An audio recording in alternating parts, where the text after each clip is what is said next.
Hello and welcome to this edition of FYI Weekly, your official source for City of Greensboro news and information. The Greensboro City Council is extending contracts with Educational Data Systems Incorporated under the Workforce Innovation and Opportunity Act. Up to $1 million will be allocated for services to in-school and out-of-school youth, and $1.4 million will support adult and dislocated worker services. In other council news, the downtown Greenway is another step closer after council members approved an agreement with NCDOT for construction of Phase 4 and the Atlantic and Yadkin Greenway Phase 1. 80% of the $3.4 million project is funded with federal funds with a 20% local match covered by the 2016 Parks and Recreation and Transportation Bond accounts. Lastly, City Council approved a nearly $5 million contract with Samet Corporation for the development of Battleground Parks District Phase 1. The first phase of the master plan, the hillside development, will include the city's first elevated tree canopy walk, a zip line, picnic shelter, restroom facilities, promenade and event space. Other amenities include accessible walkway connector between Country Park and the Rotary Carousel, a new parking area off Lawndale Drive, and relocation of the dog park. Greensboro City staff is filing an application with the Local Government Commission for a bond referendum authorized by City Council. The bond is in the amount of $135 million and will be used to fund housing, parks and recreation, public safety facilities, and transportation. The referendum will appear on the November ballot. In an effort to bring more affordable housing to Greensboro, City Council authorized a financing commitment of $3.5 million in 2016 housing bonds to the Townsend Trace Apartments located on 16th Street. The project will create more than 170 multifamily units for families who earn less than 60% of the area median income and 9 units for families at 30% under the area median income. Anyone interested in viewing active building permits in the city of Greensboro can conveniently access the permits from the city's new online portal. It's as simple as accessing the building permit portal. Users can filter active building permits by address, application type, occupancy type, floodplain, land use type, and city council district. To view the permit information, click on a permit once it's displayed on the map. The portal includes a permit metrics tab to view a comparison of the previous 5 years of building permits. The portal also contains useful links to permitting applications and plan review. The city developed a partnership with Cone Health to share a series of brief and informative videos designed to inspire you to make better choices when it comes to healthy living. Following these tips is an easy way to help each of us improve our quality of life. Let's take a moment to check out today's news for your health. Did you know that about 95% of people will develop back pain at some point in their life? I think there are some simple things you can do to help prevent the onset of back pain or reduce back pain that you may have. So let's talk about some of those ways. So I think one of the most important ways to avoid hurting your back is to avoid unnecessary bending, lifting, or twisting. We call it BLT because it's easy to remember. Bending, lifting, and twisting. Those are the things we want to try to avoid to try to help our back and try not to hurt our back. So we're going to show some of those things now. We're going to show the proper way to bend to pick up an umbrella off of the ground. So I think that's one way. I think there's two even better ways, and we're going to show that now. She's going to go down on one knee to pick it up. Right. What we really want to avoid is bending at the waist or the back to pick it up, and we really want to bend at the knees. I think that's important. The last way we can show to pick up things is called the golfer's bend, where we're leaning forward with a leg back and lift like that. And I think that's also easier on the back because it keeps the back straight. Again, we want to avoid bending at the hips and the back, but bend down instead. So one of the more difficult things you'll do around your house is bend over to pick up bigger objects that are somewhat more awkward. And we're going to show how to pick up a box now and try to do that without hurting our back. You see she gets down on one knee, she lifts the box, and she holds it close to her body. That's really important because if you hold it far from your body, it makes your back want to bend. It puts a fulcrum on your back. So it's important when you pick it up, then carry it close to your body.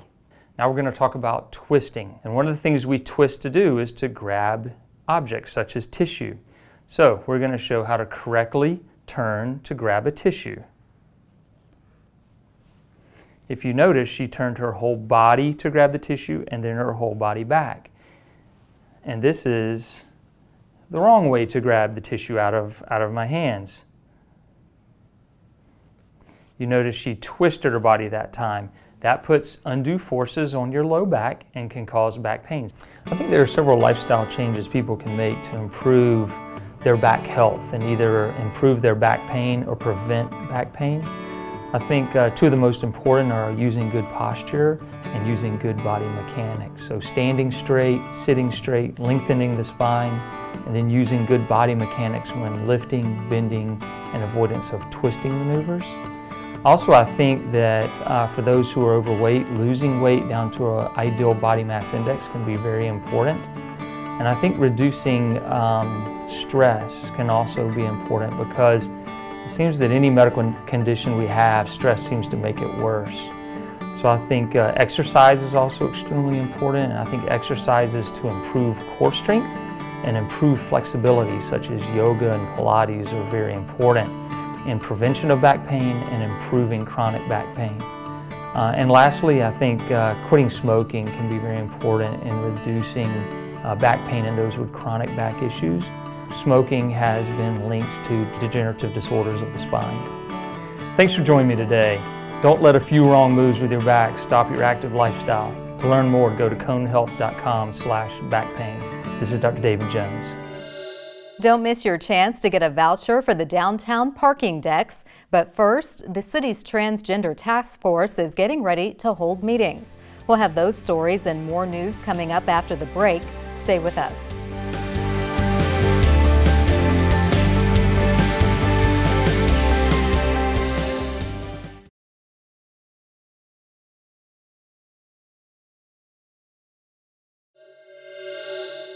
Welcome back to FYI Weekly. The city's Transgender Task Force is making its public launch by hosting a virtual community meeting from 6 p.m. to 7:30 p.m. on Wednesday, July 21st. Learn about the group's vision, meet the members of the task force, and share feedback to help improve the lives of transgender residents in Greensboro. The Transgender Task Force was created with the support and direction of the Human Rights Department to address the varying needs of the transgender communities in Greensboro. The task force examines rules, policies, and procedures that create discriminatory barriers for those who identify as transgender. Participants and the public can join the meeting via Zoom. The meeting ID and passcode are available on the city's website. To join the meeting by phone, call 301-715-8592. The success of the task force is based on community participation by those who are directly impacted. For more information, call the Human Rights Department at 336-373-2038. The Greensboro Department of Transportation has developed a new comprehensive wayfinding plan to help visitors navigate downtown and 7 reinvestment corridors. Residents are invited to access the plan online to review design schemes and destinations. The deadline to submit comments or recommended destinations is Friday, July 23rd. The comprehensive wayfinding plan was developed with assistance and input from stakeholders representing tourism, downtown, and the business community. It will help visitors navigate the corridors along Battleground Avenue, Eugene Street, Freeman Mill Road, Gate City Boulevard, Market Street, Randleman Road, and Summit Avenue leading into downtown. The wayfinding signs will help people navigate major destinations citywide and the center city area. To be considered, destinations have to be public, attract visitors, or be points of interest for the community. Private businesses and commercial centers are not included in public wayfinding. The installation portion of the plan is currently being partially funded. These signs will be installed in phases when funding is available, beginning in the first quarter of 2022. To help encourage continued economic recovery, the City of Greensboro will provide retailers and restaurants in the Central Business District free parking vouchers for their customers. The Deck Pass program provides free parking in 5 city-operated parking decks until the end of the year. To receive a supply of Deck Pass parking vouchers, business owners can register online. The first round of vouchers will be delivered to businesses starting on Monday, July 12th. The Deck Pass vouchers will be good for up to 2 free hours of parking from 8 a.m. to 6 p.m. on weekdays. The parking decks are already free for the first hour from 8 a.m. to 6 p.m. on weekdays. Parking is free from 6 p.m. to 9 p.m. on weekdays and from 3 a.m. to 9 p.m. on weekends. Please note the vouchers may not be used for on-street metered parking. Businesses and restaurants participating in the parking validation stamp program are eligible for the free vouchers. A Deck Pass voucher is good for 1 customer per parking event. For more information about Deck Pass, call the Parking Enforcement Office at 336-430-3080. Smoke alarms can be a life-saving tool, but they're only effective if they're properly working. Coming up after the break, find out when it's the best time to check your smoke alarms and replace them. Stay with us.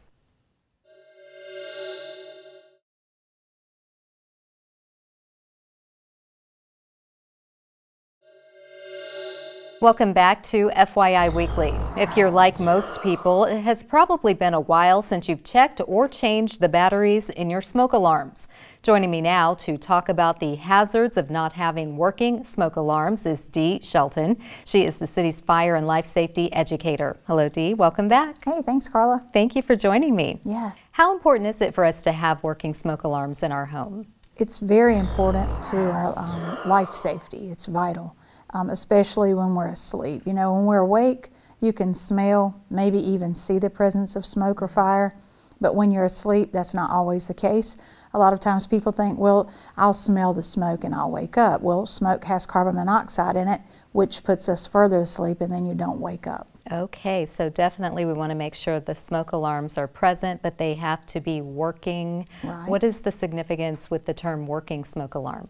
Well, it's kind of a misnomer. We can change the battery in our alarm, and we can push the button, and if it beeps, we think that it's working.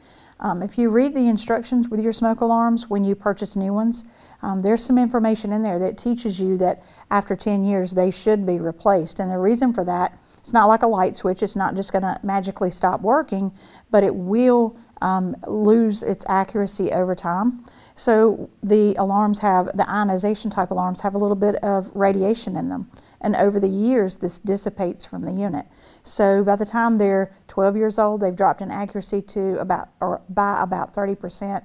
By the time they're 15, they've dropped by about 50%. It just gets worse the older they get. So you want to make sure that you've got them in date so that you know that they're working. Okay, so I'm sure there's an expiration date. Yes, there is a date on the back, and that's the manufactured date, not the expiration date. You add 10 years to that date, and that will give you your expiration date. Okay, good advice, easy math. Now, batteries are something I'm constantly changing. Do all smoke alarms have a battery requirement? Some smoke alarms, even though it's a battery in there, it may be what we call a long life battery, which could last up to 10 years. And those are, you don't change those. They're locked in there. You can't open the alarm. So that could be, if you're having trouble getting it open, it could be that you have that 10-year or long life battery, so you don't have to change it. But even if it's an electric alarm, it still has batteries, because if the power goes out, you've got to have a backup. Okay. Sometimes I'm a little slow on changing my batteries because it's beeping at me. So I need to, I've changed them all recently, so I'm not going to totally tell on myself, but I do know when the beeping starts that sometimes is the battery. Yes. Okay. Yes. Now, there's smoke alarms and there's carbon monoxide alarms. Is there any difference between the two? There is a big difference. Smoke alarms, of course, alert us to the presence of smoke or possibility of a fire. CO alarms will alert us to the fact that there is carbon monoxide present. And if you're using any gas-fueled appliances at all, if you have an attached garage, or if you're using a traditional wood-burning chimney, then you need a carbon monoxide alarm. Carbon monoxide is odorless, You cannot see it. There's no way to know that it's there. It will make you feel kind of like flu-like symptoms, like everything else. Kind of make you feel sleepy and groggy. If we just think, hey, we're just feeling bad, and you lay down, you may not get up. So you need to make sure that your CO alarms are working as well. And it kind of runs along about the same as your smoke alarms, but the dates on those could be anywhere from 5 to 10 years. You just need to look for that date, read the manufacturer's instructions, and follow their lead. Okay, I'm going to check that alarm and make sure it's good. Now, what if you aren't sure if the alarm is working, or maybe you don't have any alarms at all? What should you do? You just call Greensboro City Fire Department. If you're in the city, call the fire department. Even if you're not in the city, most all departments and stations will take care of replacing smoke alarms. If you call us and you're not sure where you exactly are, then we can put you in touch with the nearest station. But we do put in smoke alarms, the 10-year or long life battery alarms. We can even come out and check them for you and even change batteries. Okay, that's good to know, and that's free of charge. It is free of charge. Even better.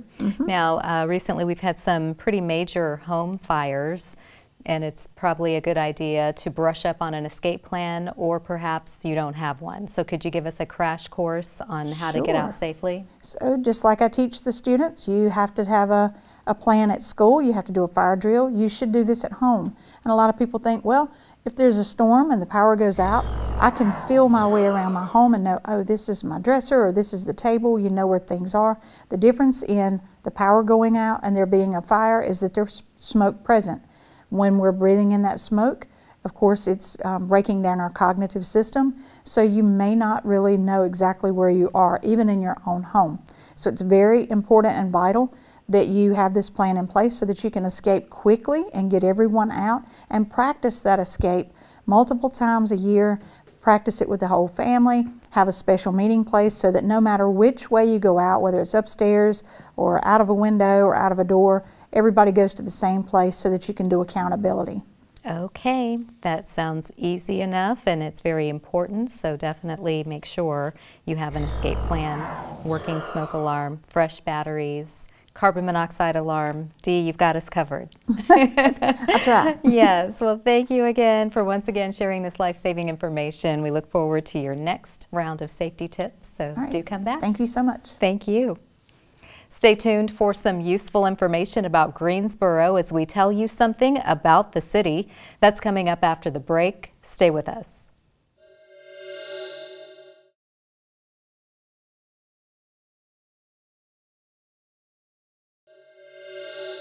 Welcome back to FYI Weekly. One way to stay informed about decisions that impact our city is by attending or tuning in to City Council meetings at 5:30 p.m. on the first and third Tuesday of the month.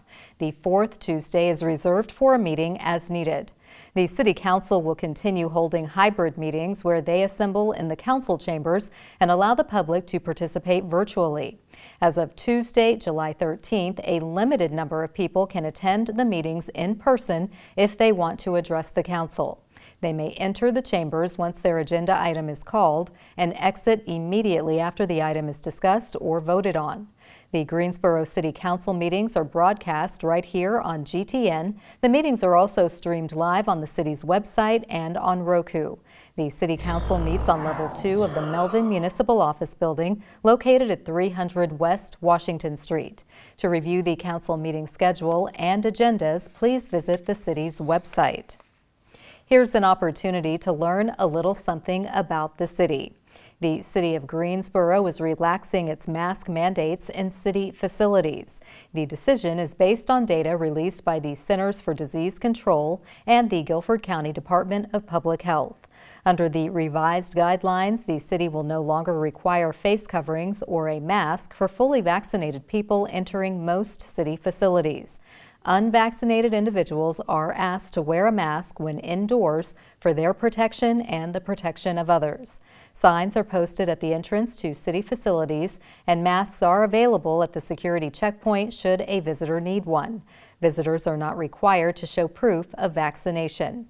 The Governor's Executive Order 215 is still in effect, requiring face coverings for certain locations and activities such as day camps. The J. Douglas Gallion Depot and public transportation fall under federal guidelines. Therefore, masks are still required for those locations. Coming up after the break, we'll showcase our department spotlight, but first, meet the people who boomeranged back to Greensboro.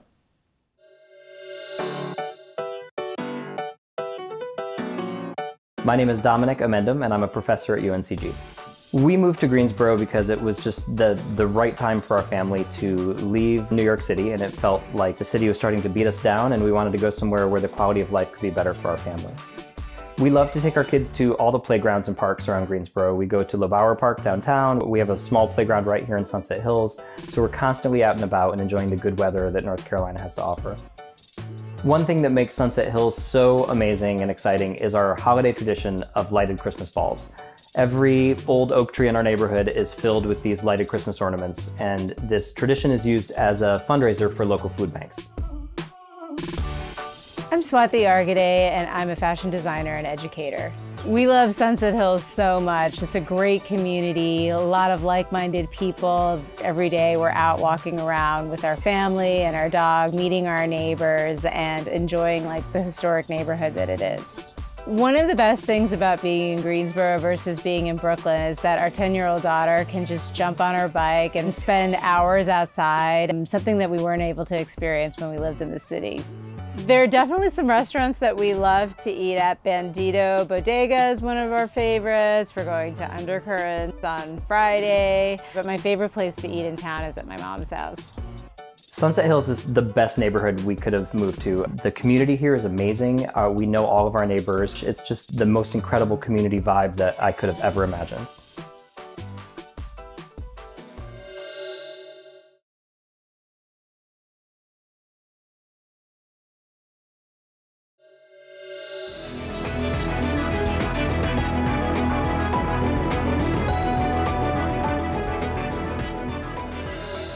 Welcome back. The City of Greensboro has more than 20 departments and several divisions committed to serving you, our residents and visitors. Let's go behind the scenes in our department spotlight. The annual Drinking Water Quality Consumer Confidence Report is available from the city's Water Resources Department.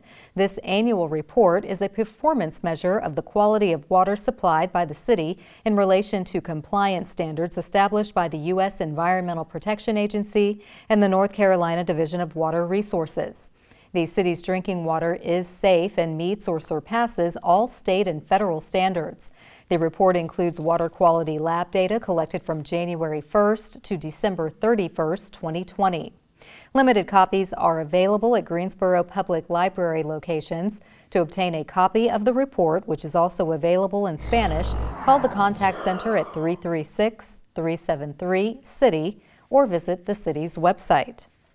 Straight ahead on the other side of the break is this week's Way to Go GSO shout out. Stay with us.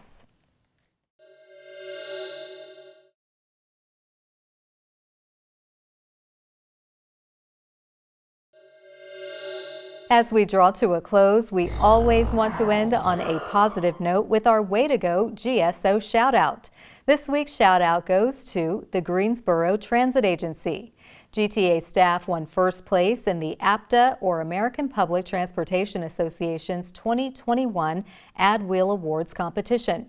They submitted the Veterans Resource Ride, which launched in November 2020 as a mobile resource to military veterans and their families.